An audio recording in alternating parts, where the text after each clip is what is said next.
શ્રી સ્વામિનારાયણ ભગવાનની જય, અક્ષર પુરુષોત્તમ મહારાજની જય, ગુણાતીતાનંદ સ્વામી મહારાજની જય, ભગતજી મહારાજની જય, શાસ્ત્રીજી મહારાજની જય, યોગીજી મહારાજની જય, પ્રમુખ સ્વામી મહારાજની જય, મહંત સ્વામી મહારાજની જય, પ્રમુખ સ્વામી મહારાજ શતાબ્દી મહોત્સવની જય, વચનામૃત દ્વિશતાબ્દી મહોત્સવની જય.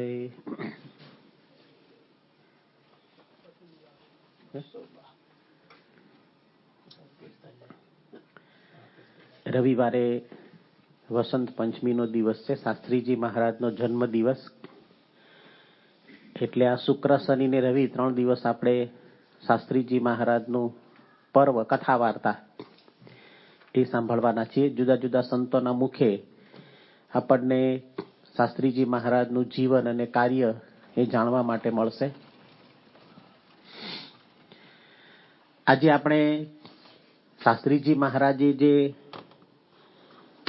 સંઘર્ષ કર્યો છે અક્ષર પુરુષોત્તમ ઉપાસના માટે, જે ભીડો વેઠ્યો છે, કષ્ટો વેઠ્યા છે, એની થોડીક આપણે વાત કરવાના છીએ. શાસ્ત્રીજી મહારાજનો જન્મ સંવત 1921 એટલે કે મહાસુદ પાંચમ વસંત પંચમીના દિવસે થયો હતો.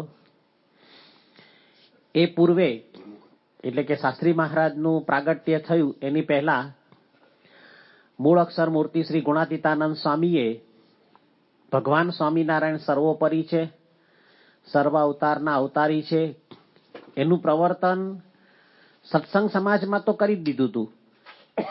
કદાચ બહારની કેટલીક વ્યક્તિઓ કોઈક જાણતી હોય કે સ્વીકારતી ના હોય, વસ્તુ જુદી છે, પણ સત્સંગ સમાજની અંદર ભગવાન સ્વામિનારાયણ સર્વોપરી છે, સર્વ અવતારના અવતારી છે, એ વાતનું પ્રવર્તન ગુણાતીતાનંદ સ્વામીએ કરી દીધેલું. એમના પછી ભગતજી મહારાજ એટલે કે શાસ્ત્રીજી મહારાજના જન્મની પહેલાની વાત ચાલે છે. ગુણાતીતાનંદ સ્વામીના પછી ભગતજી મહારાજે ગુણાતીતાનંદ સ્વામી મૂળ અક્ષર બ્રહ્મ છે, ભગવાન સ્વામિનારાયણને રહેવાનું ધામ છે, એ વાતનું પ્રવર્તન પણ સત્સંગમાં છડેચોક કરી દીધેલું. એટલે શાસ્ત્રીજી મહારાજનું જ્યારે પ્રાગટ્ય થયું ત્યારે આ બે વાત, જે શુદ્ધ ઉપાસનાની વાત છે, શ્રીજી મહારાજ સર્વોપરી ભગવાન છે, ગુણાતીતાનંદ સ્વામી મૂળ અક્ષર બ્રહ્મ છે, આ બે વાતનું પ્રવર્તન સત્સંગ સમાજની અંદર થઈ ગયું હતું. કેટલા અંશે લોકો જાણતા હશે, સ્વીકારતા હશે, અમલમાં મૂકતા હશે, એ બધું કંઈ આપણી પાસે અત્યારે કોઈ ડેટા નથી, પણ સત્સંગ સમાજની અંદર આ બધી વાતો ચાલુ થઈ ગઈ હતી. હવે શાસ્ત્રીજી મહારાજના ભાગ્યે કઈ સેવા આવી હતી? તો ગુણાતીતાનંદ સ્વામીએ જે આપણને સર્વોપરી ભગવાનની ઓળખાણ કરાવી કે ભગવાન સ્વામિનારાયણ સર્વોપરી ભગવાન છે, ભગતજી મહારાજે પરિચય કરાવ્યો કે ગુણાતીતાનંદ સ્વામી પ્રવર્તન કર્યું. પરિચય તો શ્રીજી મહારાજે કરાવેલો જ છે, ગુણાતીતાનંદ સ્વામી અક્ષર બ્રહ્મ છે તરીકે, પણ વિશેષ અક્ષર બ્રહ્મનું પ્રવર્તન એ ભગતજી મહારાજે કર્યું. હવે શાસ્ત્રીજી મહારાજના ભાગે કઈ સેવા આવી? તો અક્ષર અને પુરુષોત્તમની શુદ્ધ ઉપાસનાના પ્રવર્તનની. હવે આ કાર્ય અત્યારે જો એક લીટીમાં બોલી ગયો સરળતાથી, શ્વાસ રોકીને, એટલું સહેલું નહોતું. હવે આ કાર્ય કરવું હોય ને, અક્ષર અને પુરુષોત્તમની શુદ્ધ ઉપાસના પ્રવર્તાવાનું, કે અક્ષરરૂપ થઈને પુરુષોત્તમની ભક્તિ કરવાની છે, એ કાર્યના પ્રવર્તન માટે શાસ્ત્રીજી મહારાજે ભેખ લેવો પડે, સાધુ થવું પડે. કારણ કે આ ગૃહસ્થનું કામ નથી, માફ કરજો, તમારી ટીકા નથી કરતા, પણ આ ગૃહસ્થ આશ્રમમાં રહીને અક્ષરરૂપ થઈને પુરુષોત્તમની ભક્તિ કરવાના પ્રવર્તનની શરૂઆત કરવી, એને પ્રસ્થાપિત કરવાની વાત છે.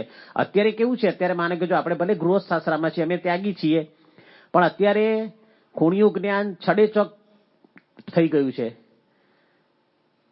વિશ્વના સીમાડાઓ સુધી બધું પહોંચી ગયું છે. એટલે હવે તમે કોકને વાત કરો ને કે અક્ષર પુરુષોત્તમ કરવાની ભક્તિની વાત, તો અત્યારે કે વિરોધ થતો નથી, કોઈ મારતું નથી, કોઈ આપણને વિમુખ કરતું નથી.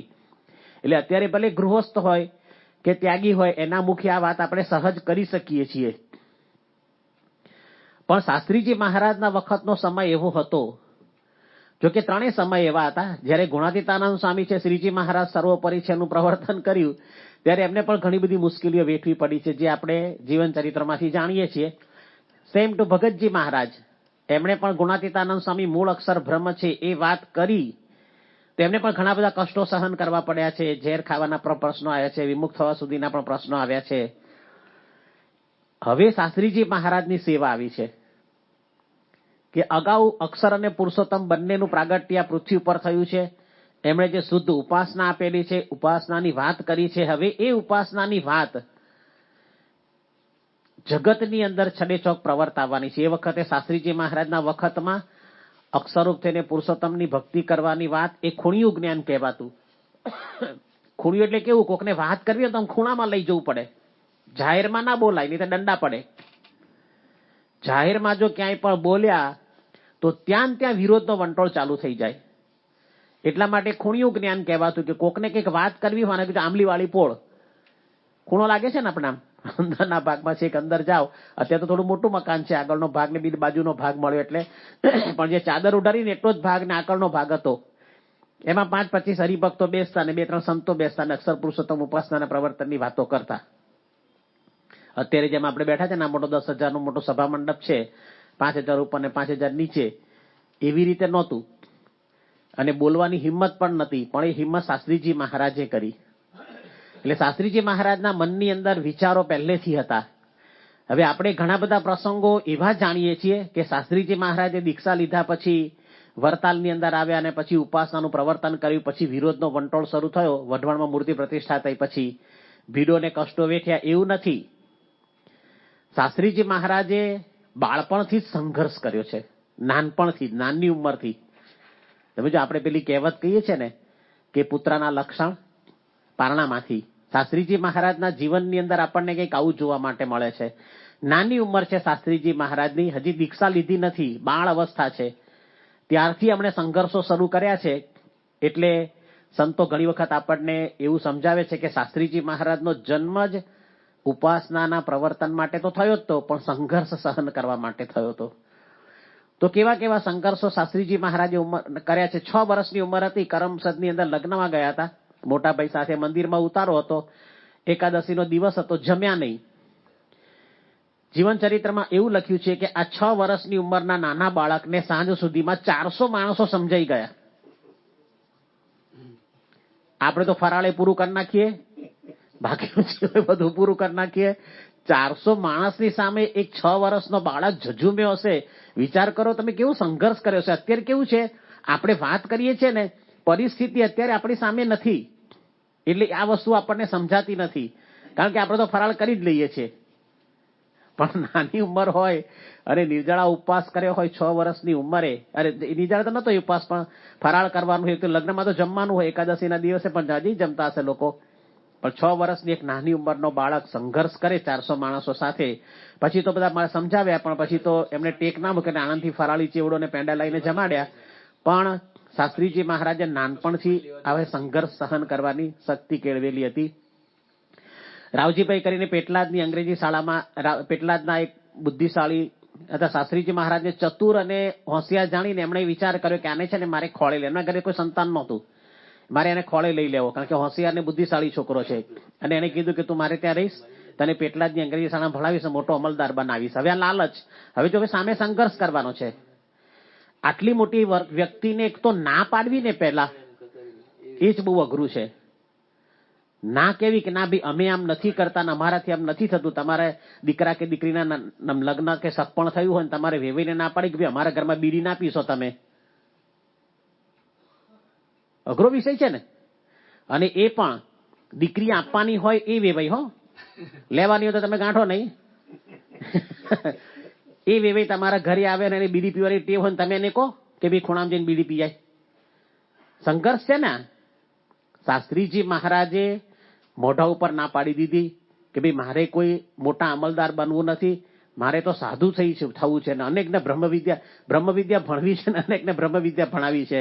હવે પેલા રાવજીભાઈને બ્રહ્મવિદ્યા શું ને ભણાવશું કે ખબર પડી હશે કે નહીં પડી હોય, પણ નાની ઉંમરની અંદર શાસ્ત્રીજી મહારાજે સંઘર્ષની ટેવ પાડી છે. આપણને આવા બધા પ્રસંગો પરથી ખ્યાલ આવે છે. શાસ્ત્રીજી મહારાજે સાધુ થવા માટે સંઘર્ષ કર્યો છે જબરજસ્ત. આપણે જે વાત કરીએ શાસ્ત્રીજી મહારાજના ફાળે સેવા આવી હતી અક્ષર પુરુષોત્તમ ઉપાસનાના પ્રવર્તનની. આ તો મહાન પુરુષો છે, આળસ દ્રષ્ટા પુરુષો છે. એમને ખબર હતી કે ગૃહસ્થ આશ્રમમાં તો આ કામ થઈ શકશે જ નહીં, એટલે ત્યાગાશ્રમ તો સ્વીકારવો જ પડશે. તો ત્યાગી થવા માટે નાનપણથી સંઘર્ષ કર્યો છે. કેવો સંઘર્ષ થયો છે શાસ્ત્રી મહારાજના જીવનની અંદર. દર પૂનમે વરતાલ 2-4 દિવસ રોકાતા. પૂનમે વરતાલ જાય, 2-4 દિવસ રોકાય, સંતોના આસને કથા વાર્તા સાંભળે. ઘરમાં બધાને ચિંતા થાય. શાસ્ત્રીમાં જે જન્મ જેવી જગ્યાએ ધર્યો છે ને, મેળાવ ને વરતાલ વોકિંગ ડિસ્ટન્સ નજીકમાં જ. તમે જો મોટા પુરુષો આર્ષ દ્રષ્ટા આપણે કહીએ છીએ ને, એ કાર્ય કરવા માટે જન્મ્યો છે. વરતાલ જાય, ત્યાં આગળ બધા સંતોના આસને કથા વાર્તા સાંભળે અને ઘરમાં બધાને ચિંતા થાય કે આ છોકરો જતો રહેશે. જેમ આપણને થાય છે ને ઘણી વખત, તમારો દીકરો કે દીકરાનો દીકરો જો સંતો સાથે વધારે બેઠક ઉઠક થાય અને સંતોના જો બહુ ફોન તમારે ઘેર, શું છે આ, કઈ દાળમાં કાળું લાગે છે, કઈ આ સાધુ બનાવવા લાગે છે, સ્વામી પાછળ પડ્યા છે, એટલે એવો પ્રશ્નો થાય આપણને. પણ એક વખત સંવત 1837 ચૈત્રી પૂનમના સમયે વરતાલની અંદર સદગુરુ વિજ્ઞાનાનંદ સ્વામી આવ્યા. હવે આ વિજ્ઞાનાનંદ સ્વામી શાસ્ત્રીજી મહારાજના ગુરુ છે, પણ શ્રીજી મહારાજ સાથે 12 વર્ષ રહેલા છે. ધર્મ, જ્ઞાન, વૈરાગ્ય, ભક્તિ બધા ગુણે સંપન્ન હતા. શાસ્ત્રીજી મહારાજ એમના પરિચયની અંદર આવ્યા. આ મને સંભળાતું નથી, મારો અવાજ મને નહીં સંભળાતો, ખેંચાય છે, સરખું કરો. ડુંગર ભગત નામ હતું.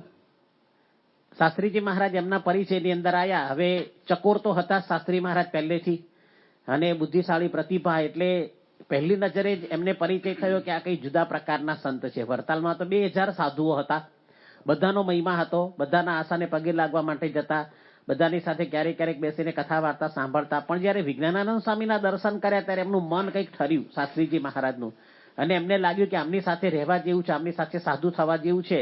તો હવે એ સંઘર્ષ શરૂ થયો. વિજ્ઞાનાનંદ સ્વામી તો વરતાલ મંદિરમાં રહેતા હોય, આ મેહડાવ રહેતા હોય, મેહડાવથી અહીંયા ગાડી આવવાનું અને ત્યાં જવાનું. હવે વિજ્ઞાનાનંદ સ્વામી તો કેવું હતું, સુરત મંદિરના ત્યાંના મહંત હતા. સુરતનું મંદિર, વરતાલ ખાલી દર્શન માટે એને ક્યારેક આવે, પણ 2-4 દિવસ પછી પાછા વરતાલથી સુરત જવાના હતા. એટલે એમની સાથે જવા માટે શાસ્ત્રી મહારાજ તૈયાર થયા. પણ હવે જો કેવા વિઘ્નો આવે છે, શ્રેયાંસી બહુ વિઘ્નાની, સારા કામમાં 100 વિઘ્ન. આચાર્ય મહારાજ તરફથી રસોઈ હતી, એટલે આચાર્ય મહારાજે વિજ્ઞાનાનંદ સ્વામી કીધું કે હવે તમે 2 દિવસ રોકાઈ જાઓ, 2 દિવસ પછી જજો. હવે શાસ્ત્રીજી મહારાજે ડુંગર બગટને પેટમાં ફાળ પડી કે 2 દિવસ રોકાઈશ, હમણાં ઘેરથી મને લઈ જશે. અને થયું પણ એવું, વિજ્ઞાનાનંદ સ્વામી સાથે સુરત નીકળી જ જવાનું હતું. પછી ત્યાં જઈને પછી તો ત્યાગાશ્રમની દીક્ષા તો જ્યારે આપે ત્યારે પણ રોકાઈ ગયા. અને ત્યાં થયું એવું, મંદિરમાં સંતાઈ તો ગયા, પણ પાછા શોધીને શાસ્ત્રીજી મહારાજને ફરીથી પાછા ઘરે લઈ ગયા. આવા 4 થી 5 પ્રસંગો શાસ્ત્રીજી મહારાજના જીવનની અંદર બન્યા. હવે એક વખત તો કેવું થયું, મન તો ગુરુમાં લાગી ગયું હતું, એટલે સુરત જવું હતું. અને કોઈ સંબંધી, હવે શાસ્ત્રીમાં જ ઉદાસ રહેવા માટે એમના ઘરે કોઈ સંબંધી આવે, એમના સગાવાલા, અને બેઠા બેઠા બધા કઈ વાતો કરતા હશે. એ વખતે શાસ્ત્રીજી મહારાજને 3 રૂપિયા આપી ગયા. એ વખતના 3 રૂપિયા, 3 રૂપિયા આપી ગયા. એટલે એમણે લઈ લીધા, શાસ્ત્રી મહારાજે પૈસા લઈ લીધા. અને ડુંગરભાઈના પિતા ધોરીભાઈને એવું કે આ છોકરો ઉદાસ રહે છે તો ભલે પૈસા રાખે, કે લગભગ જનરલી નાના છોકરા પાસે પૈસા ના રહેવા દે, પણ કેમ જગતથી ઉદાસ રહે છે ને અલિપ્ત રહે છે તો ભલે પૈસા રાખતો, રાજી થાય એમ કરી પૈસા એની પાસે રહેવા દીધા. હવે આ તો ઉદાસીનતા કેવી હતી, ભગવાનને સંતને મળવાની હતી. બધા ખેતરે જતા રહ્યા. શાસ્ત્રી મહારાજે લાગ જોયો, 3 રૂપિયા જોડે હતા, એટલે સીધા વરતાલ પહોંચી ગયા. અને ત્યાં સુરતના એક કાછિયા હરિભક્ત હતા નારાયણભાઈ, એને મળી ગયા. અને એને કીધું તમે સુરત જશો? તો કે હા જવાર. કે મને લઈ જશો? એમને ક્યાં જવું છે? એમના ગુરુ વિજ્ઞાનાનંદ સ્વામી પાસે જવું છે સુરત. તો ક્યાં? પેલો કે મારી પાસે પૈસા નથી. તો કે કઈ વાંધો નહીં, કેટલી ટિકિટના પૈસા? કે 14 આના. મારી પાસે પૈસા છે, હું પૈસા કાઢીશ. શાસ્ત્રીજી મહારાજે આટલી નાની ઉંમરમાં એમની પાસે 3 રૂપિયા છે તો સુરત જવા માટે પેલા કાછિયા હરિભક્તના પૈસા પણ ટિકિટના શાસ્ત્રીજી મહારાજે કાઢ્યા અને સુરત પહોંચી ગયા વિજ્ઞાનાનંદ સ્વામી પાસે. ત્યાંથી પણ એના પિતાને ભાઈ પાછળ આવ્યા. ડુંગર ભક્ત છાપરા ઉપર સંતાઈ ગયા. બાજુમાં કોઈ પેલો મુસલમાનનું ઘર હતું, એને ચાડી ખાધી કે કોઈ આ બાવાએ છે ને છોકરાને સંતાડ્યો છે, એટલે ત્યાંથી પણ પાછા એમને ઉપાડીને લઈ ગયા. પણ હવે શાસ્ત્રીજી મહારાજને કેવું હતું, ઘરે જવું નહોતું. સંઘર્ષ, સાધુ થવા માટેનો સંઘર્ષ, એમને ઘરે નહોતું જવું. એટલે એમણે ત્યાં આગળ આનાકાની ઘણી બધી કરી. અને હવે આ સુરત છે, આ વરતાલ નથી, મેહડાવ નથી. આ પ્રસંગ સુરતમાં બને છે. શાસ્ત્રી મહારાજને ઘરે જવું નથી. એટલે ધોરીભાઈ ચિંતામાં પડી ગયા કે શું કરવું, બાળકને ઢસાડીને લઈ જવું, આટલો બાળક છે, શું કરવું, કેવી રીતે કરવું? તો ત્યાં રડવા માંડ્યા. એટલે રડવા માંડે તો ત્યાંથી એક હરિભક્ત બીજા નીકળ્યા અને કીધું શું થયું છે? તો કે હવે આ છોકરો છે સાધુ પાસે આવે છે, સત્સંગી છીએ અમે, પણ સત્સંગી છીએ, પણ સંતો પાસે આવે છે અને સાધુ બની જવું છે અને અમારી ઈચ્છા નથી. એટલે પેલા એ સલાહ આપી એમાં શું ચિંતા કરો છો, પોલીસ સ્ટેશન લઈ જાઓ, એક દંડો મરાઈ દો, ક્યારે આવતો રહેશે. આવી સલાહ આપનારા હતા શાસ્ત્રી મહારાજના વખતમાં, આવી પણ સલાહ આપનારા હતા. એટલે ધુરીભાઈને ઉપાય ગમી ગયો. એ પોલીસ સ્ટેશને ગયા કે ભાઈ આવું થયું છે, કેસ કરવા માટે નહીં, કારણ કે નાનો બાળક છે ને પછી શું કેસ થાય હવે, એટલે સંતો તો ક્યાંય વચ્ચે કહેતા નહીં.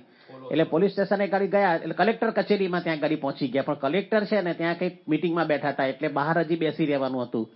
અને ધોરીભાઈ ચિંતામાં હતા. અને પાછા પેલા હરિભક્ત કહો શું ચિંતા કરો છો, પણ કે હવે આ કલેક્ટર અંદર મિટિંગમાં બેઠા છે, ક્યારે મિટિંગ પાસે શું થશે, આ છોકરો ક્યાંક આગો પાછો થઈ જાય, ચિંતા છે. એટલે પાછી પેલા ફરથી સલાહ આપી કે એમાં ચિંતા શું કરો છો, કે જમાદારને રૂપિયો આપી દો, રઘુકુલ રીત સદા ચલી આવી. જો પેલા પોલીસ વાળા રાજી થાય છે, જો હાથ ઊંચો કરે પાછા. એટલે ધોરીભાઈએ, હવે ડુંગર ભગત તો નાના હતા, બાળ અવસ્થામાં હતા, હવે તો ચકોર હતા ને, એને કદાચ પેલે પોલીસ હાથમાં ના લીધા પૈસા, ખિસ્સામાં સેરવી દીધો રૂપિયો. કેમ કે આ છોકરાને એક દંડો મારે ને તો રડતો ઘેર જતો રહે. પણ ડુંગર ભક્તને ખબર પડી ગઈ કે આ રૂપિયો આપે છે ને અમારે દંડો લેશે આ. એટલે એ દંડો લે એ પહેલા તો કલેક્ટર જે ઓફિસમાં બેઠા હતા ને, કચેરી ખોલી, આમ દરવાજો ખોલીને અંદર જતા રહ્યા અને કલેક્ટરના ટેબલ નીચે સંતાઈ ગયા અંદર. હવે આવો નાનો બાળક, હવે ચકોર તો હોય, સ્વરૂપપાન પણ હશે. એને કલેક્ટર શું થયું ભાઈ, કેમ અત્યારે અંદર છેક આવી ગયો ચાલુ મિટિંગમાં, એટલે રડવા માંડ્યા ડુંગર ભગત. એ કે મારા પિતાએ આ જમાદારને છે ને રૂપિયો આપ્યો છે ને મને દંડો મારવાના છે. નાનું બાળક ને એકદમ સહજ બોલી જાય ને બધું. તમારે કે મારા પપ્પા તમાકુ ખાય છે, કહી દો તમાકુ બંધ કરે. એટલે કલેક્ટરે છે ને બીજું તો કશું ના કર્યું, જમાદારને પેલા ઓફિસમાં બોલાયા અને ખિસ્સું તપાસ્યું તો રૂપિયો નીકળ્યો. ખબર નહીં કે જમાદારના ખિસ્સામાં રૂપિયો નહીં હોય, અત્યારે ખબર નહીં રાખતા હશે, ખબર નહીં, કારણ કે ખિસ્સા ખાલી લઈને ભરવાના હોય ને આખો દિવસ. એટલે હા, એ ઘેર જાય ત્યારે પાછા રૂપિયો નીકળ્યો અને પેલાને બરાબરનો ઠપકો આપ્યો. પછી આખો કેસ હાથમાં લીધો કે શું થયું છે, કેવી રીતે થયું છે. શાસ્ત્રી મહારાજને સમજાવ્યા. વળી પાછા વરતાલ મંદિરે ગયા. વરતાલ મંદિરે આચાર્ય મહારાજ પાસે ગયા અને આચાર્ય મહારાજે થોડો ઠપકો આપ્યો કે તમે ઘરે જાઓ, નહીંતર તો સાધુ પર કેસ થશે, એમાં બહુ પ્રશ્નો થશે.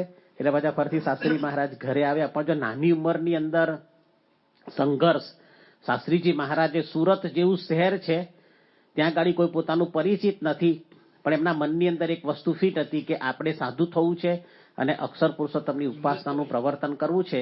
તો આવા તો ઘણા બધા પ્રસંગો શાસ્ત્રીજી મહારાજના જીવનની અંદર નાનપણથી બન્યા. પછી તો આપણે જાણીએ છીએ એમ શાસ્ત્રીજી મહારાજને પાછા લઈ જવા માટે ફરથી વરતાલ ગયા અને વરતાલથી પાછા આવ્યા અને ત્યાં ગાડામાં બેસાડીને પોતાના પિતાનું અંતર ફેરવ્યું. એ આપણે પરીક્ષાના પુસ્તકની અંદર એ પ્રસંગ સાંભળીએ છીએ. પણ જો શાસ્ત્રીજી મહારાજે નાની ઉંમરમાં પિતાનું અંતર ફેરવ્યું તો આપણને એમ લાગે ઐશ્વર્ય વાપર્યું હશે, એવું આપણા મનની અંદર થાય. પણ ઐશ્વર્ય વાપરતા પહેલા જે સંઘર્ષ કર્યો છે ને શાસ્ત્રીજી મહારાજે, હવે જો કોઈ પણ જીવન ચરિત્રમાં છે ને આપણે આ સ્પષ્ટ સમજી રાખવાનું. શાસ્ત્રી મહારાજનું જીવન ચરિત્ર 2 ભાગની અંદર લખાયું છે. માનો કે ચલો 500, 1000 પાના કે 1200 પાના હશે. શાસ્ત્રીજી મહારાજે જે કાર્ય કર્યું છે ને 1200 પાનામાં સમાવિષ્ટ કર્યું છે, એટલે 0.1% છે. શાસ્ત્રીજી મહારાજનું કાર્ય કેટલું અગાધ છે, 1200 પાનામાં સમાવવું એટલે તો ઘણું બધું એડિટ કરવું પડ્યું હોય, અથવા તો ઘણા બધા પ્રસંગો આપણને ખબર ના હોય. આ તો બાળપણના આટલા થોડા નાના પ્રસંગો આપણને ખબર પડે એટલે આપણે વાત કરીએ છીએ. તો ઘણો બધો સંઘર્ષ શાસ્ત્રીજી મહારાજે ઉપાસનાના પ્રવર્તન માટે કર્યો છે. તો આ શાસ્ત્રીજી મહારાજની ટેક હતી. પછી બીજી વાત આપણને એ સમજાય છે કે શાસ્ત્રીજી મહારાજે વિજ્ઞાનાનંદ સ્વામી થકી દીક્ષા લીધી. હવે દીક્ષાનો સમય અહીંયા શાસ્ત્રીજી મહારાજનો આપેલો છે. શાસ્ત્રી મહારાજે સંવત 1939માં કાર્તિક વદ 5મના દિવસે દીક્ષા લીધી. એમના ગુરુ હતા વિજ્ઞાનાનંદ સ્વામી, આચાર્ય બિહારીલાલજી મહારાજ પાસે દીક્ષા પાવી દીધી. હવે તો વિજ્ઞાનાનંદ સ્વામી સુરત મંદિરના મહંત છે, એટલે એમને વરતાલ નથી રહેવાનું, એમના ગુરુ સાથે એને સુરત જવાનું છે. તો સુરત રહેવા માટે ગયા. ત્યાં 4 મહિના પછી એટલે કે સંવત 1939 ફાગણ સુદ 8મ સુરતમાં ઘનશ્યામ મહારાજની મૂર્તિની પ્રતિષ્ઠાનો ઉત્સવ આવ્યો. હવે એ વખતે મહુવાથી પ્રાગજી ભક્ત પણ આવેલા, ભગતજી મહારાજ. શાસ્ત્રીજી મહારાજે હજી ભગતજી મહારાજના દર્શન કર્યા નથી. એમને ખબર તો હતી કે મહુવામાં કોઈ પ્રાગજી ભક્ત છે, સમાચાર તો મળ્યા હતા કે મહુવામાં કોઈ પ્રાગજી ભક્ત છે, એ ગુણાતીતાનંદ સ્વામી થકી કંઈક બ્રાહ્મી સ્થિતિ પ્રાપ્ત કરી છે ને એ બધી વાતો સંભળાય છે. જેવી બધી અસ્પષ્ટ વાતો જેવી સમજાતી હશે એવી શાસ્ત્રીજી મહારાજના કાને તો આવતી હશે, પણ હજી ભગતજી મહારાજના દર્શન કર્યા નથી. શાસ્ત્રીજી મહારાજની ઉંમર અત્યારે 18 વર્ષની છે. કેટલા વર્ષની છે? 18 એટલે શું કહેવાય, કિશોર અવસ્થા કહેવાય, ટીનેજર્સ, 18 વર્ષની અવસ્થા છે. એમણે ભગતજી મહારાજના દર્શન પહેલી વખત કર્યા. પ્રસંગ કેવો બન્યો હતો? હવે જો શાસ્ત્રીજી મહારાજે ઉપાસનાનું પ્રવર્તન કર્યું, કષ્ટો શા માટે વેઠ્યા એની આપણે થોડી વાત કરીએ છીએ. તો સભા મંડપમાં સવારે ભગતજી મહારાજ બેઠા હતા, કથા વાર્તા ચાલતી હતી. કારણ કે સમયો હોય તો મોટે ભાગે મહદઅંશે કથા વાર્તા, ત્યાં સોમનાથ નગર બનાવે ને બધું બધા જાત જાતનું, અત્યારે સહજાનંદ પેલો ટેબ્લો બધું નતું કશું. કથા વાર્તા વિશેષ થતી હોય, હરિભક્તો બેઠા બેઠા પછી ગોષ્ઠી કરતા હોય, જમવાનો ટાઈમ જમે, આરામ કરે, પછી સાંજે કથા વાર્તા થાય, રાત્રે આરતી થાય, ચેષ્ટા થાય, સુઈ જાય. આવો નાનો શેડ્યુલ એ વખતનો હોય. ભગતજી મહારાજ આસન ઉપર બેઠા હતા, કથા વાર્તા કરતા હતા. સામે બધા હરિભક્તો બેઠા હતા, સંતો પણ બેઠા હતા. ભગતજી મહારાજનું મુખ આ બાજુ હતું, પ્રવેશ દ્વાર આ બાજુ હતું. શાસ્ત્રી મહારાજ ત્યાંથી પ્રવેશ્યા. 18 વર્ષની ઉંમર છે, હજી હમણાં જ દીક્ષા લીધી, 3-4 મહિના થયા છે, અને આમ પ્રવેશ્યા. અને એમણે ભગતજી મહારાજના પહેલા દર્શન કર્યા. કેવા દર્શન થયા? પહેલા જ દર્શન ભગતજી મહારાજના, શાસ્ત્રીજી મહારાજને. તો ભગતજી મહારાજ દરજી જ્ઞાતિના હતા, એટલે સીવતા હતા. આ 2 કપડા હોય, 2 કપડાના ટુકડા એને સીવવા હોય તો બેને ભેગા કરે અને 100 દોરાથી સીવે. મશીન નતું, ઇલેક્ટ્રિક તો હતું જ નહીં, પેલો સંચો પણ કશું નતું, હાથથી સીવવાનું હોય. ભગતજી મહારાજ કથા વાર્તા કરતા હતા. જો કાગળિયા 2 મેટર લઈને આવ્યો છું, સમય ખૂટે બીજું કામ લાગે. પછી હરિભક્તો સામે એમનો આઈ કોન્ટેક્ટ હતો ભગતજી મહારાજનો. હાથમાં કપડું હતું, સીવતા હતા, હાથ આમ ચાલે, સીવી જાય અને આઈ કોન્ટેક્ટ કરતા જાય, કથા વાર્તા કરતા જાય. અને કથા વાર્તા કેવી હતી? બાલબંડાને વાર્તા કઈ એવી ના, પીએચડી લેવલની, અક્ષરરૂપ થઈને પુરુષોત્તમની ભક્તિ કરવાની, ઉપાસનાની વાતો, એ બધી વાતો ભગતજી મહારાજ સભાની અંદર જેટલા હરિભક્તો બેઠા હશે, સભા મંડપ નાનો હોય, સંતો બેઠા હતા, એને કરતા હતા. અને એક પણ ટાંકો આડો અવળો જાય નહીં, એક પણ વખત સોય ભગતજી મહારાજને ભાગે નહીં. આ શાસ્ત્રીજી મહારાજ જોયું. આપણે કહે છે લવ એટ ફર્સ્ટ સાઇટ, પહેલી જ નજરે એને પ્રેમ થઈ જાય, એવું ભગતજી મહારાજ સાથે શાસ્ત્રીજી મહારાજને થયું કે કોઈ જુદા પુરુષ છે. અને એમના મનની અંદર વિચાર તો થયો કે સી રીતે કરતા હશે, કથા વાર્તા કરે છે, હરિભક્તો સાથે આઈ કોન્ટેક્ટ રાખે છે, સીવતા જાય છે, અને મેટર વગર બધું બોલે છે, ને ક્યાંય કઈ ભૂલ પડતી નથી. અને બધાને પાછું સમાસ થાય છે, આનંદ આવે છે કથા વાર્તાની અંદર. એ વિચાર શાસ્ત્રીજી મહારાજના મનની અંદર થયો, અને ભગતજી મહારાજ એમનો સંકલ્પ પકડ્યો કે સાધુરામ શું વિચારો છો? પછી જે આપણો પ્રસંગ જાણીએ છીએ કે જ્ઞાની હોય એને તો અનંત લોચન હોય. હું તો હાથે જોઉં છું, બરડે જોઉં છું, બધે જોઉં છું. એમને ખબર પડી ગયા કોઈ જુદી સ્થિતિવાળા પુરુષ છે. પછી તો ભગતજી મહારાજના સમાગમની અંદર શાસ્ત્રી મહારાજ અવારનવાર આવતા ગયા. એમના ગુરુ તો છે જ વિજ્ઞાનાનંદ સ્વામી, પણ મનોમન ગુરુ કોને માની લીધા હવે? ભગતજી મહારાજને. કે આ કંઈક જુદી સ્થિતિના છે, આની કંઈક સ્થિતિ અલગ છે સંપ્રદાયમાં, આ કંઈક જુદા લેવલના, ભલે ગૃહસ્થ છે પણ એમની સ્થિતિ કંઈક અલગ છે. પછી તો ભગતજી મહારાજના સમાગમમાં શાસ્ત્રી મહારાજ આવતા ગયા. એક સમય એવો આવ્યો કે શાસ્ત્રીજી મહારાજને ભગતજી મહારાજે પ્રશ્ન પૂછ્યો કે સાધુરામ, તમે સ્વામિનારાયણની પાકી નિષ્ઠા કરી છે? હવે જો પ્રશ્ન કેવો પૂછાય છે, હવે આ સમય છે ને, કયો સમય છે? આ ભગતજી મહારાજનો સમય છે. હજી શાસ્ત્રીજી મહારાજ વરતાલથી છૂટા પડ્યા નથી, અક્ષર પુરુષોત્તમના મંદિરો બાંધ્યા નથી, ઉપાસનાનું પ્રવર્તન કર્યું નથી. પણ કેવી રીતે પ્રવર્તનની શરૂઆત થઈ, અક્ષરરૂપ થઈને પુરુષોત્તમની ભક્તિ કરવાની વાત શાસ્ત્રીજી મહારાજ પાસે કેવી રીતે આવી, એની આપણે વાત કરીએ છીએ. એટલે ભગતજી મહારાજે શાસ્ત્રી મહારાજને પ્રશ્ન પૂછ્યો કે સાધુરામ, તમે સ્વામિનારાયણની પાકી નિષ્ઠા કરી છે? હવે ભગતજી મહારાજ વયોવૃદ્ધ છે, શાસ્ત્રીજી મહારાજની ઉંમર 18 વર્ષની છે. શાસ્ત્રીજી મહારાજ ચરોતરના પાટીદાર, મહુવાના દરજી. જ્ઞાતિની દ્રષ્ટિએ પણ ઘણો ભેદ છે. લૌકિક દ્રષ્ટિએ જોઈએ છો, આધ્યાત્મિક દ્રષ્ટિએ તો એમની કોઈ જ્ઞાતિ કશું ગણાય નહીં. કેટલો બધો ડિફરન્સ છે. ગૃહસ્થ છે, આ સાધુ છે.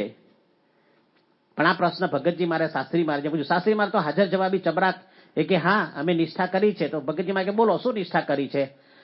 તેમણે કીધું કે મેં મારા ગુરુ વિજ્ઞાનાનંદ સ્વામી એવું નક્કી કર્યું છે કે શ્રીજી મહારાજ સર્વોપરી છે, એમને સર્વોપરી જાણવા, એમના અક્ષરધામમાં જવું. આટલું કહી દીધું.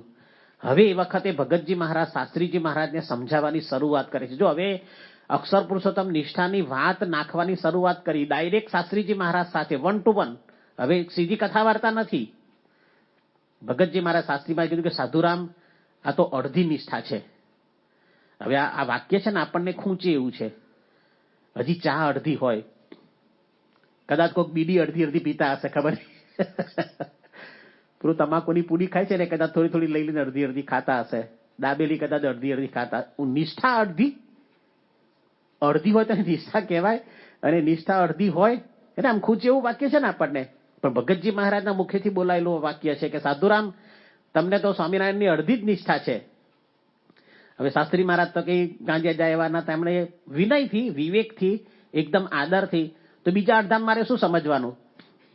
નહીં, કોઈ હોશિયાર વિદ્યાર્થી હોય, ક્લાસમાં બેઠો હોય અને શિક્ષક સામે એકાગ્રતા હોય એની, અને બધું જ એની ગ્રાસ્પિંગ પાવર એટલો પાવરફુલ હોય, તો એને ક્યાંક પણ ફોલ્ટ થાય ને તરત પૂછે, સાહેબ આનું શું સમજવાનું? તમે આ સ્ટેપ લીધું પણ આ સ્ટેપમાંથી આનું શું સમજવાનું?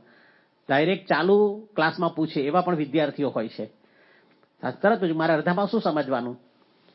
તો એ વખતે ભગતજી મહારાજે કીધું કે તમે છે ને 50% નિષ્ઠાની વાત કરી. શ્રીજી મહારાજ સર્વોપરી છે તો સમજવાનું જ છે, પણ આ ગુણાતીતાનંદ સ્વામી છે ને એ મૂળ અક્ષર બ્રહ્મ છે. ભગવાન સ્વામિનારાયણને રહેવાનું ધામ છે. એ રૂપ થઈને પુરુષોત્તમની ભક્તિ જયારે આપણે કરીએ ને, ત્યારે સ્વામિનારાયણની પાકી નિષ્ઠા થઈ કહેવાય. તમે જો બહારમાં, તમે કયા પ્રવચનો મને કઈ ખબર નથી, પણ બહારના બીજા બોલતા છે કે આ લોકોએ અક્ષર પુરુષોત્તમ એટલે સ્વામિનારાયણના નામના કૈટકા કરી નાખ્યા. કૈટકા આપણે નથી કર્યા, ભગતજી મહારાજે કરીને જ આપ્યા છે. શાસ્ત્રીજી મહારાજના ગુરુ ભગતજી મહારાજે ત્યાં સમજાવ્યું છે કે અક્ષર બ્રહ્મ ગુણાતીતાનંદ સ્વામી એ ભગવાનને રહેવાનું ધામ છે. એ રૂપ થઈ અને પછી શ્રીજી મહારાજને સર્વોપરી જાણીને એમની ભક્તિ ઉપાસના કરીએ ને, ત્યારે સ્વામિનારાયણની પાકી નિષ્ઠા થઈ કહેવાય. ભદ્રેશ સ્વામી જે બધું સાબિત કર્યું ને, આખું પ્રસ્થાનત્રય લખી, એ આ બધું એના પાયાની અંદર આ છે. હવે એ વખતે શાસ્ત્રીજી મહારાજ સામે બેઠા હતા. એમણે કીધું કે તમે આ નવી વાત લાયા ક્યાંથી? હવે જો આ સંઘર્ષ છે, વિવેકપૂર્વક પણ સંઘર્ષ છે, ચકાસણી થાય છે. કોની થકે ચકાસણી? ભગતજી મહારાજ પર ચકાસણી થાય છે. શાસ્ત્રી મહારાજે શું કીધું કે મારા ગુરુ વિજ્ઞાનાનંદ સ્વામી ભગવાન સ્વામિનારાયણ સાથે 12 વર્ષ રહેલા છે. એમણે મને કોઈ દિવસ આવી વાત નથી કરી. એમણે મને શ્રીજી મહારાજ સર્વોપરી ભગવાન છે એ વાત કરી છે, અક્ષરધામ છે, એમનું ધામ છે, અતિ ઉદ્ધવ પ્રમાણે બધી વાતો કરી છે. પણ આ ગુણાતીતાનંદ સ્વામી મૂળ અક્ષર બ્રહ્મ છે, એ રૂપ થઈને પુરુષોત્તમની ભક્તિ કરવી, એ વાત તમારા ગુરુએ મને કરી જ નથી. તમે મને મારા ગુરુ થકી આ વાત સમજાવો ને તો હું માનું વિવેકથી. એટલે સ્વીકારવા ના નહીં, તમે તો ખોટા છો, તો જૂઠું બોલો છો, આવા નવા ભેગા થયા છે એ બધી નહીં, પણ વિવેકથી ચકાસણી માટે પોતાનો સાક્ષી સ્વીકારે અને બીજા અનંતમાં સાક્ષી સ્વીકારે, એના માટે તો ભગતજી મહારાજ કે કશો વાંધો નહીં, તારા ગુરુ ખબર જ છે આ બધી. તમારા જે ગુરુ છે વિજ્ઞાનાનંદ સ્વામી, એ બધી ખબર છે. તો પ્રસંગ ઉભો કર્યો. વિજ્ઞાનાનંદ સ્વામી બેઠા હોય ને ભગતજી મહારાજ ત્યાં ગયા, સાથીમાં ઢોલિયા નીચે સંતાઈ ગયા અને પછી બધી વાતો કાઢી. એમણે શ્રીજી મહારાજના વખતમાં શ્રીજી મહારાજે ગુણાતીતાનંદ સ્વામીને કઈ કઈ જગ્યાએ મૂળ અક્ષર બ્રહ્મ તરીકે કીધા હતા, એ બધા પ્રસંગો કાઢ્યા. એમાં ઘણા પ્રસંગો તો એવા હતા કે વિજ્ઞાનાનંદ સ્વામી ભેગા હતા અને શ્રીજી મહારાજે ઓળખાણ કરાવી હતી ગુણાતીતાનંદ સ્વામી. તો એક પછી એક પ્રસંગો નીકળતા ગયા અને એક પછી એક પ્રસંગની અંદર વિજ્ઞાનાનંદ સ્વામી શાસ્ત્રી મહારાજના ગુરુ હા કરતા ગયા, સાક્ષી પુરાવતા ગયા. અને ઢોલિયા નીચે બેસીને શાસ્ત્રી મહારાજ સાંભળ્યા કે એકાવડું શુક્લ લકડી શરીર હતું, નાની અવસ્થા હતી 18 વર્ષની, અને ઢોલિયા નીચેથી પછી બહાર નીકળ્યા. અને વિજ્ઞાનાનંદ સ્વામી કે તું ક્યાંથી સંતાઈ ગયો તો અહીંયા ગાડી? એમણે પહેલા જોયું કે કશું કઈ છે નહીં ને, કારણ કે આ કોણિયું જ્ઞાન કહેવાય એવું નતું. એટલે શાસ્ત્રી મહારાજે કીધું કે તમે આ વાત અત્યાર સુધી મારાથી છુપી કેમ રાખી? પછી ભગતજી વિજ્ઞાનાનંદ સ્વામી કીધું કે જો અત્યારે શ્રીજી મહારાજને આપણે સર્વોપરી કહેવા જઈએ ને તો એ લોકોને પેટમાં દુખે છે, અને એમાં જો ગુણાતીતાનંદ સ્વામી અક્ષર ભ્રમ છે એવી વાત જો આપણે કરવા જઈએ ને તો તારું મારું બંનેનું આસન લઈને ચરામ નાખી દે. એટલે પેલું શું કહેવાય, પાછળ પેલું કે ઉકેડામાં નાખી દે. પણ વાત સાચી છે, આ વાત સાચી છે. ભગતજી મહારાજ થકી શાસ્ત્રીજી મહારાજ સમજ્યા. પછી તો ઘણા બધા પ્રસંગો એવા છે કે શાસ્ત્રીજી મહારાજનો વિજ્ઞાનાનંદ સ્વામીએ કીધું કે જો ગુરુ કયા શ્રેષ્ઠ કહેવાય, શિષ્ય કોના છે? વિજ્ઞાનાનંદ સ્વામીના. વિજ્ઞાનાનંદ સ્વામી કીધું કે આ ભગતજી મહારાજ છે એમણે ગુણાતીતાનંદને સેવીને, ગુણાતીતાનંદ સ્વામી સેવીને બ્રાહ્મી સ્થિતિ પ્રાપ્ત કરી છે. નિર્વાસનિક થયેલા પુરુષ છે અને શુદ્ધ ઉપાસનાના ધારક પુરુષ છે. ભલે ગૃહસ્થ આશ્રમમાં છે, ભલે જ્ઞાતિ જુદી છે, તમારે એમનો સમાગમ કરવા જવું આ સાચા ગુરુનું લક્ષણ કહેવાય. નહીતર એક ગુરુ પેલા શિષ્યને બીજા પાસ મોકલે નહીં, જતો રહેશે તમારો શિષ્ય, એ પ્રશ્ન થાય. પણ સમાગમ કરવા જવું, બેસવું, એમની વાતો સાંભળવી, અને રોજ સેવા તો ગુરુ વિજ્ઞાનાનંદ સ્વામી કરવાની, પણ રોજ કથા વાર્તાના સમયે કાં તો રાતના સમયે ભગતજી મહારાજ પાસે શાસ્ત્રી મહારાજ બેસતા ને કથા વાર્તા સાંભળતા. એ વખતે લોયાનું 12મું વચનામૃત, જે બધા ઉપાસનાના વચનામૃતો છે, અષ્ટ આવરણે યુક્ત એવા જે કોટી કોટી બ્રહ્માંડ જે અક્ષરને વિશે પેટે જણાય છે, એવું જે પુરુષોત્તમ નારાયણનું ધામરૂપ જે અક્ષર, તે રૂપે પોતે રહ્યો થકો પુરુષોત્તમની ઉપાસના કરે એને ઉત્તમ નિર્વિકલ્પ નિશ્ચયવાળો કહીએ. આ વાત શાસ્ત્રીજી મહારાજને મનની અંદર ઠાવકી ગેડ ભગતજી મહારાજે બેસાડી દીધી. ભગતજી મહારાજે હવે શાસ્ત્રીજી મહારાજને સ્પષ્ટતા થઈ ગઈ. પછી જ્યાં જ્યાં બધા પ્રસંગો બધા સાંભળ્યા હતા કે આટલી આટલી જગ્યાએ ગુણાતીતાનંદ સ્વામીને શ્રીજી મહારાજે મૂળ અક્ષર બ્રહ્મ તરીકે કીધા હતા, એ બધી ઉપાસનાની શરૂઆત ને બધું એમણે કર્યું. પણ તમે કદાચ સાંભળ્યું હશે, મહંત સ્વામી મહારાજ સદગુરુ સંતની અંદર હતા. હવે મેં શિબિરમાં સાંભળ્યું કે કથામાં અત્યારે મને બધું યાદ નથી આવતું, પણ મહંત સ્વામી મહારાજ આવું ઘણી વખત બોલ્યા છે કે શાસ્ત્રીજી મહારાજને એક વખત ખ્યાલ આવ્યો ભગતજી મહારાજ થકી કે આ ઉપાસનાની વાત સાચી છે, અક્ષરરૂપ થઈને પુરુષોત્તમની ભક્તિ કરવાની વાત સાચી છે. શ્રીજી મહારાજે વચનામૃતમાં લખેલું છે એટલું નહીં, પણ એ વચનામૃતમાં લખેલું છે ને એવી બ્રાહ્મી સ્થિતિના ધારક અત્યારે આ પુરુષ હયાત છે ભગતજી મહારાજ. જે વચનામૃતમાં લખેલું છે ને અક્ષરરૂપ થવાય છે, નિર્વાસનિક થવાય છે, એ બધી વાતો આ ભગતજી મહારાજ એમના જીવનમાં ચરિતાર્થ કરેલી છે, પ્રેક્ટિકલ થિયરી નથી. અને મહંત સ્વામી મહારાજ કહે છે કે શાસ્ત્રીજી મહારાજના ઠાવકી ગેર બેઠીને શાસ્ત્રી મહારાજ પલાઠી વાળીને બેઠા નથી. એટલે જમવા તો બેઠા હશે, તમે પલાઠી બેઠા નથી એટલે, પણ એમણે ઉપાસનાના પ્રવર્તનની શરૂઆત અત્યારથી જ કરી દીધી છે. નાનપણથી જ શરૂઆત થઈ ગઈ છે. ભગતજી મહારાજના સમાગમમાં આવ્યા પછી જેટલી વાતો સમજાતી ગઈ એટલી વાતો શાસ્ત્રીજી મહારાજ એમના યુગમાં જે આવે ને એને કહેવા માંડ્યા. હવે જો વિરોધની શરૂઆત કેવી થઈ છે, ભગતજી મહારાજના શાસ્ત્રીજી મહારાજ વિજ્ઞાનાનંદ સ્વામીના શિષ્ય. વિજ્ઞાનાનંદ સ્વામી શ્રીજી મહારાજ સાથે 12 વર્ષ રહેલા અને મુઠ્ઠી ઉચેરા સંત કહેવાય વરતાલ સંસ્થાના. ભગતજી મહારાજ ગૃહસ્થ કહેવાય, મહુવાના દરજી કહેવાય. ભલે બ્રાહ્મી સ્થિતિ પ્રાપ્ત કરી છે, બધાને કઈ મહિમા નહોતો બ્રાહ્મી સ્થિતિ પ્રાપ્ત કરેલાનો. અને શાસ્ત્રીજી મહારાજ વિજ્ઞાનાનંદ સ્વામીની આજ્ઞાથી ભગતજી મહારાજનો સમાગમ કરવા જતા એ પેટમાં દુખવા માંડ્યું બધાને કે આટલા મોટા સુરત મંદિરના મહંત એનો શિષ્ય ઉંમર નાની અને ગૃહસ્થનો સમાગમ કરવા જાય કેવું લાગે. જો શરૂઆત થઈ ગઈ હવે. અને આચાર્ય મહારાજે ચઢામણી કરી, કાન ભંભેરણી કરીને ભગતજી મહારાજને ત્યાંથી વિદાય કરી દીધા. શાસ્ત્રીજી મહારાજ તો કશું કરી શકે એવા નતા, કારણ કે એમના ગુરુ સમર્થ હતા, વિજ્ઞાનાનંદ સ્વામી મંદિરના મહંત, અને મહંતનો શિષ્ય એટલે કઈ બોલાય નહીં. પણ ભગતજી મહારાજને ત્યાંથી મહુવા માટે વિકાય તો સમય પૂરતા જ આવ્યા હતા, જવાનું જ હતું, કદાચ 2 દિવસ વહેલા મોકલ્યા હશે. પણ વિરોધની શરૂઆત બધી સમાગમમાં બધી વાતોથી એમાંથી શરૂ થઈ ગઈ. પણ એમને એમ નહીં થઈ હોય, કદાચ જીવન ચરિત્રમાં નહીં લખાયું હોય, પણ શાસ્ત્રીજી મહારાજ આ વાત સમજ્યા ને, મહંત સ્વામી મહારાજ કે છે એ રીતે, ત્યારથી એમણે વાતો જેટલી સમજાય ને એટલી બીજાને કહેવાની ચાલુ કરી દીધેલી. કે જો લોયાના 12મા વચનામૃતમાં આ લખેલું છે, પછી વરતાલના 5મા વચનામૃતમાં આ લખેલું છે, મધ્યના 21મા વચનામૃતમાં આ લખેલું છે, આ વાત આમ છે, એ કરવા માંડ્યા હશે. એમને એમ કોઈ વિરોધ ના કરે. હવે સમાગમ કરવા જતા હશે કે છડે છોક થોડા બે તો રૂમમાં બેસતા હોય, ખબર શું પડે, કોકને ખબર પડતી હશે. પણ શાસ્ત્રીજી મહારાજે ઉપાસનાના પ્રવર્તનની વાતો ચાલુ કરી દીધી અને એમને ભીડો તો પડ્યો છે, કષ્ટો બધા ઘણા બધા પડ્યા છે. અને વધારે ભીડો ને વધારે કષ્ટો તો જયારે વઢવાણની અંદર વરતાલમાં બેઠા વઢવાણની અંદર શાસ્ત્રીજી મહારાજે જયારે મૂર્તિ પ્રતિષ્ઠા કરીને પછી તો થયું કે હવે આને કંઈક કરી નાખીએ. આપણને બધા પ્રસંગો આપણે જાણીએ છીએ. ઝેર આપવાનો પ્રયત્ન થયો, ચૂલામાં નાખી દેવા માટેનો પ્રયત્ન થયો, મારી નાખવા માટેનો પ્રયત્ન થયો. શાસ્ત્રીજી મહારાજ હવે વરતાલ સંસ્થા છોડીને બહાર નીકળ્યા છે ઉપાસનાના પ્રવર્તન માટે. બહાર પણ શાસ્ત્રીજી મહારાજને મારી નાખવા માટે વર્ષો સુધી પ્રયત્નો થયા છે. પાળા મોકલ્યા હોય, પછી બીજા કઈ પ્રસંગો એવા બધા ઉભા કર્યા હોય, પણ શાસ્ત્રીજી મહારાજે કોઈ દિવસ આ વાતની અંદર ઊની આંચ આવવા દીધી નથી. ઊની આંચ આપણને તો કોઈ 2 જણા હપ કરી બેઠ દે તો આપણે શાંતિ રાખીએ, કઈ મારો છોકરો પ્રવર્તન કરશે નહીં. ઘણા બધા કહે છે સ્વામી હું તો સાધુ ના થયો, આને સાધુ બનાવજો. છોકરા લઈને આવે ને એમ કે સાહેબ મારે તો સાધુ થવાનું હતું, હું તો ના થયો, આને બનાવજો. તું નથી બન્યો એ અમને બનાવવાનો છે. હવે સાધુ બનવાનું નથી, પણ આપણે એ વાતો શાસ્ત્રી મહારાજ છે ને એ રીતે છડે ચોક બધી કામ કરે બેઠા નથી. હવે જો કેવા કેવા પ્રસંગો શાસ્ત્રીજી મહારાજના જીવનની અંદર બન્યા છે. વઢવાણની મૂર્તિ પ્રતિષ્ઠા એમને એમ નથી થઈ. આપણને ઘણી વખત વિચાર એવો આવે કે શાસ્ત્રી મહારાજ તો સમર્થ પુરુષ હતા, ઐશ્વર્ય વાપર્યું હશે. પણ શાસ્ત્રી મહારાજે ભીડો વેઠીને ઉપાસનાનું પ્રવર્તન કર્યું છે, ઐશ્વર્ય નથી વાપર્યું. કેવા ભીડા બેઠ્યા છે. હવે કલા ભવનની અંદર જેઠા ભગત ભણતા હતા એટલે નિર્ગુણ સ્વામી, તો નિર્ગુણ સ્વામીનો પ્રસંગ આપણે જાણીએ છીએ. હવે એ તો મહાન પુરુષ કહેવાય. તમે એમનું જીવન ચરિત્રમાં જો સેમ ટુ શાસ્ત્રી મહારાજ જેવું છે. વિજ્ઞાન નિર્ગુણ સ્વામીનું જીવન ચરિત્ર નાનું છે, નાનું પુસ્તક.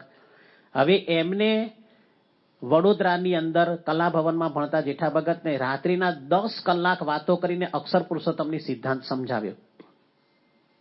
આ વિરોધ ચાલુ છે હજી. વિરોધ શાસ્ત્રી મહારાજ હજી વરતાલમાં છે. વિરોધના વંટોળો ચાલુ છે. શાસ્ત્રી મહારાજે ધોળા પહેરાવ સુધીના પ્રયત્નો થઈ ચૂક્યા છે અને શાસ્ત્રી મહારાજને ગામડે ફરવા મોકલી દે કે હવે વરતાલમાંથી જાય ગામડે ફરવા જતો રહે. પણ એ વખતે પણ કલાભવનની અંદર 10 કલાક અક્ષર પુરુષોત્તમ ઉપાસનાની વાતો કરવી થ્રુઆઉટ એક સીટે બેઠા બેઠા 10 કલાક બેસવાનું. ખાલી બેસી રહેજો 10 કલાક. અરે ફિલ્મ તો નથી જોતા, આપણે તો ભગવાનના ભક્ત છીએ. ચાલો પણ કોઈ વ્યક્તિ ફિલ્મની શોખીનો 10 કલાક બેસી રહે? 10 કલાક શક્ય જ નથી. શરીરની એટલી કેપેસિટી જ નથી. તો કેવો દેહ ભાવ ભૂલી ગયા હશે શાસ્ત્રીજી મહારાજ. એની સાથે નિર્ગુણ સ્વામી 10 કલાક બેસી રહ્યા. તો જો ભીડો બેઠ્યો છે નિર્ગુણ સ્વામીને સમજાવવા માટે. અમદાવાદથી છૂટા પડેલા કુંજ વિહારી પ્રસાદ, બહુ લાંબો ઇતિહાસ છે. શાસ્ત્રી અને આપણને શ્રી સાંઈ ઘણી વખત ઇતિહાસ કહે છે. એનો પક્ષ લઈને નિર્મલદાસ નામના સાધુ પણ છૂટા થયા હતા. ગાદી માટે પ્રશ્ન થયો તો અમને ગાદી મળતી, બીજાને આપી દીધી એટલે છૂટા પડી ગયા અમદાવાદ મંદિરથી. હવે એને વઢવાણની અંદર મૂર્તિ પ્રતિષ્ઠા કરવાની હતી, જમીન લેવાની હતી. શાસ્ત્રી મહારાજે શરત શું કરી? એમની પાસે કે ખબર હતી કે અમને લીંબડીના દિવાન ઝવેરભાઈ સાથે પરિચય છે, તો એ પેલા લીંબડીના વઢવાના ઠાકોર સાહેબને કહેશે તો આપણને જમીન મળશે. શાસ્ત્રી મહારાજે શરત એક જ કરી કે તમે જો અક્ષરને પુરુષોત્તમની મૂર્તિ પધરાવો ને તમે જમીન અપાઈએ. હવે આ તો કેવું કહેવાય? આને શું કહો સારા શબ્દોમાં? ચીટિંગ કહેવાય કે નહીં? પણ શાસ્ત્રી મહારાજે ચીટિંગ નથી કર્યું. વાત તો સમજાઈ, પણ એમની સાથે બેઠા નિર્ગુણદાસ સ્વામી સાથે એક આસને બેસીને કલાકો સુધી કેમ હું તમને અક્ષરને પુરુષોત્તમની મૂર્તિ પધરાવવાનું કહું છું? તો શ્રીજી મહારાજના પ્રસંગો, ગુણાતીતાનંદ સ્વામીના પ્રસંગો, એ બધી વાતો એમને કરી. અને ભગતજી મહારાજ અત્યારે આવી બ્રાહ્મી સ્થિતિ વાળા પુરુષ થઈ ગયા. તો આ સિદ્ધાંત સાચો છે. વચનામૃતની સાખે, પરમહંસોના વચનોની સાખે, પછી બ્રાહ્મી સ્થિતિ વાળા પુરુષો એની સાખે એ સિદ્ધાંત કલાકો બેસીને હવે આ અમદાવાદ મંદિરમાંથી છૂટા થયેલા સાધુ છે એને સમજાવ્યો ને સમજાવ્યા પછી મૂર્તિ બેસાડી છે. ઐશ્વર્ય નથી વાપર્યું, ચીટિંગ નથી કર્યું. નહીં તો આપણે ચીટિંગ જ કરીએ ને. આપણી ઓળખાણ હોય તો લખ્યા પહેલા મૂર્તિ તારે પધરાવાની, એ જે હોય એ મારે સમજવાનું, તાર નહીં સમજવાનું. પણ શાસ્ત્રીજી મહારાજે કોઈ દિવસ એવું કર્યું નથી. નડિયાદના બીજા એક હરિભક્ત હતા દોલતરામ કૃપાશંકર પંડ્યા, ગુજરાતી અને સંસ્કૃતના સાહિત્યના વિદ્વાન કહેવાય, સાક્ષર કહેવાય, અને વરતાલ ટેમ્પલ કમિટીના મેમ્બર્સ હતા. શાસ્ત્રી મહારાજ વરતાલમાં હતા ત્યારે શાસ્ત્રી મહારાજ અતિશય હેત, અતિશય ભાવ એમની સાથે બેઠક ઉટક વાળા. પણ શાસ્ત્રી મહારાજ વરતાલ સંસ્થા છોડીને બહાર નીકળ્યા ને એટલે બધા પેલા લોકોએ ખોટા શબ્દો નાખ્યા કે જો શાસ્ત્રી તો બહાર જતા રહ્યા, હવે તારે એનો સમાગમ કરવાનો નહીં. કેવા સિદ્ધાંતો સમજાવે કે મોઢામાંથી દાંત તૂટી ગયો હોય તો એ દાંત નીચે પડી ગયો હોય ને તો એને અડાય નહીં, પછી એને અડીએ તો પછી હાથ ધોવા પડે, એટલે વિમુખ જ કહેવાય. એમના મનની અંદર આ બધી દ્વિધાઓ હતી કે શાસ્ત્રી મહારાજ શું કામ વરતાલ સંસ્થા છોડીને નીકળ્યા. હવે એક વખત શાસ્ત્રીજી મહારાજ એમના ઘરે પધરામણીએ ગયા. હેત તો હતું જ, પધરામણી ગયા, સિદ્ધાંત સમજાવ્યો, સમાધાન કરવાની વાતો ચાલી. પણ શાસ્ત્રી મહારાજે કીધું કે મધ્યનું 21મું વચનામૃત જો માન્ય રાખે તો સમાધાન કરીએ. હવે અમને પ્રશ્ન થયો કે મધ્ય 21માં આવે છે શું આવું? કેમ આ વચનામૃત સિદ્ધાંત માન્ય રાખવાનું કે છે? હવે કોને સમજાવે છે આ શાસ્ત્રીજી મહારાજ? દોલતરામ કૃપાશંકર પંડ્યા, ખાલી નામથી પંડ્યા નથી, ખરેખર પંડિત છે. ગુજરાત અને સંસ્કૃત સાહિત્યના વિદ્વાન છે, સાક્ષર છે. એટલે સાહિત્યના તો જાણકાર હશે ને, સાક્ષર તો ખબર પડે ને. નિરક્ષરના અને સાક્ષર કે એને સમજાવવાનું છે. હવે આ નાની પેલી ગલીના પેલા બેલ બોલ ટ્રેન છોકરાને સમજાવવાનું. એની પાસે બેઠા ને મધ્યના 21મા વચનામૃતમાં મહારાજે આ વાત કરેલી છે કે જેવું પરોક્ષ ભગવાનના રામકૃદાસી અવતારનું મહાત્મા જાણે છે અને પરોક્ષ નારદ સુખ સંકાદિક આદિક સાધુનું મહાત્મા જાણે છે, એવું ને એવું જ પ્રત્યક્ષ ભગવાન અને એના સંબંધવાળા સંતનું મહાત્મા જાણે ત્યારે કલ્યાણનો મુદ્દો હાથ આવ્યો કહેવાય.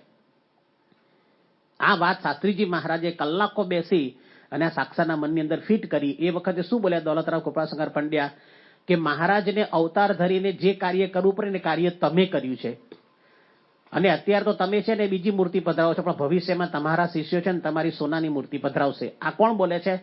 દોલતરામ કૃપાશંકર પંડ્યા.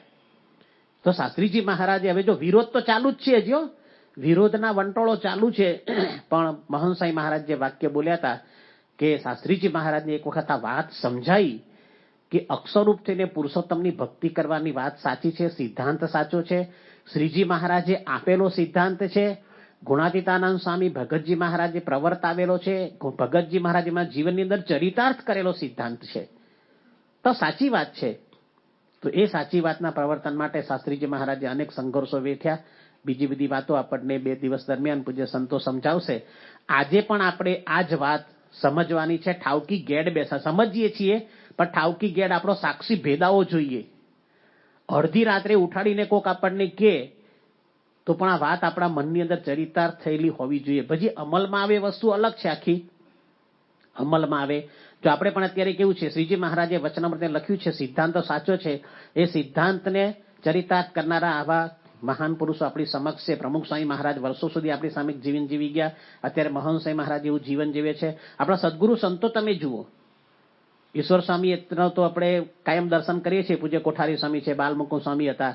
આ બધા બ્રાહ્મી સ્થિતિ પામેલા સંતો છે.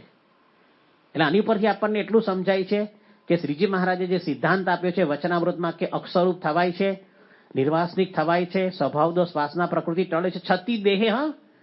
દેહ મૂક્યા પછીની વાત નથી, કોને ખબર પડે દેહ મૂક્યા પછી શું થયું. એ છતી દેહે બ્રાહ્મી સ્થિતિ પ્રાપ્ત કરી શકાય છે. તો એવા સંતો હરિભક્તો પણ આપણી વચ્ચે છે.